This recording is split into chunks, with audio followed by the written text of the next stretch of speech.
Shavuot Sabbath shalom and good morning everyone. పరిశుద్ధులారా, ఈరోజు మనకు సాయంకాలం నుంచి రేపు సాయంకాలం వరకు షావోత్ పండుగ అనగా పెంతెకోస్తు పండుగ ఆరంభం కాబోతుంది.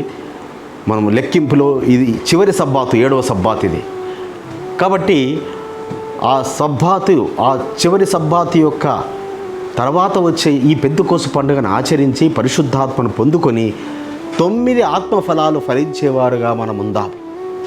ఆ 9 ఆత్మఫలాలు ఫలించినప్పుడు మనం పరలోక రాజ్యమును స్వతంత్రించుకుంటాము. నిజముగా ఆయన పరిశుద్ధాత్మ చేత నింపబడి భాషల చేత మాట్లాడతాము. ఈ దినం వాక్యము చూసుకుందాము. పరిశుద్ధులారా, లూకాసు వార్త 11వ అధ్యాయము 13వ వచనం. పరలోకమందున్న మీ తండ్రి తన్ను అడుగు వారికి పరిశుద్ధాత్మను ఎంతో నిశ్చయముగా అనుగ్రహించునను. ఒక స్నేహితుడట, మరి తన ఇంటికి ఇంకో స్నేహితుడు వచ్చాడట. అర్ధరాత్రి తనకున్న దగ్గరున్న గ్రామంలో ఉన్న స్నేహితుడి దగ్గరికి వెళ్ళి అర్ధరాత్రి తలుపు తట్టి, స్నేహితుడా, నా స్నేహితుడు దూరదేశం నుంచి వచ్చాడు, నా దగ్గర ఆహారం పెట్టడానికి ఏమీ లేదు, ఒక 3 రొట్టెలు ఇవ్వంటే అతను అర్ధరాత్రి మరి నా దగ్గర లేదు, నా పిల్లలు నిద్రపోతున్నారు, నా భార్య నిద్రపోతుంది, నేను నిద్రపోతున్నా, నేను లేచి ఇవ్వలేను అని అంటాడా? తన స్నేహితుడు మాటికి అడుగుచున్నందును బట్టి అయినా తను లేక వచ్చాడు కాబట్టి అని తను తలుపు తీసి తను తప్పనిసరిగా అతను అడిగినవన్నీ ఇస్తాడు. 3 రొట్టెలు మాత్రమే కాదు, అడిగినవన్నీ ఇస్తాడు. అదే విధముగా బిడ్డలారా, అడుగుడి ఇవ్వబడిను, వెదుకుడి తీయబడును, తట్టుడి తీయబడును అని మనకు తెలుసు కదా.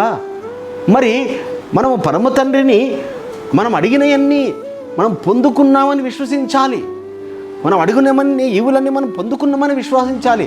అయితే ఇక్కడ లూకాసు వార్తలో చెప్పబడుతున్న మాట ఏంటంటే, మీరు పరిశుద్ధాత్మను కనుక అడిగినట్టయితే, నిజంగా పరిశుద్ధాత్మ చేతనే మనము నింపబడితే భాషలు మాట్లాడడం మాత్రమే కాదు, 9 ఆత్మఫలాలు ఫలించడమే కాదు, అనేకమైన ఆశీర్వాదాలు స్వతంత్రించుకుంటాం.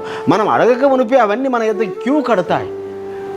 మనం ఒక ఐఏఎస్ ఆఫీసర్ కావాలంటే నేను ఎస్ఎస్లో మంచి మార్క్స్ రావాలి, ఇంటర్మీడియట్లో మంచి మార్క్స్ రావాలి, డిగ్రీలో మంచి మార్క్స్ రావాలి, ఎల్ఎల్బి సీట్ రావాలి, ఎల్ఎల్బిలో మంచి మార్క్స్ రావాలి, నేను సెషన్స్ కోర్టు జడ్జి కావాలి, లేక హైకోర్టు జడ్జి కావాలి అని అడగాల్సిన అవసరం లేదు. నీవు అయ్యా నన్ను నీ చిత్తమైతే నీ ఆత్మను చేత నింపి నన్ను సుప్రీంకోర్టు జడ్జిగా చేయమని ప్రార్థించినప్పుడు తప్పనిసరిగా మనకు పరమ తండ్రి అనుగ్రహిస్తాడు.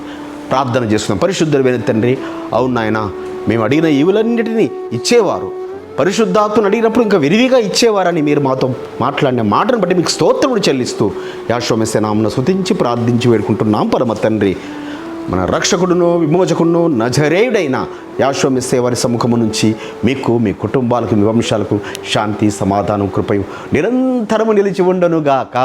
ఆమేన్.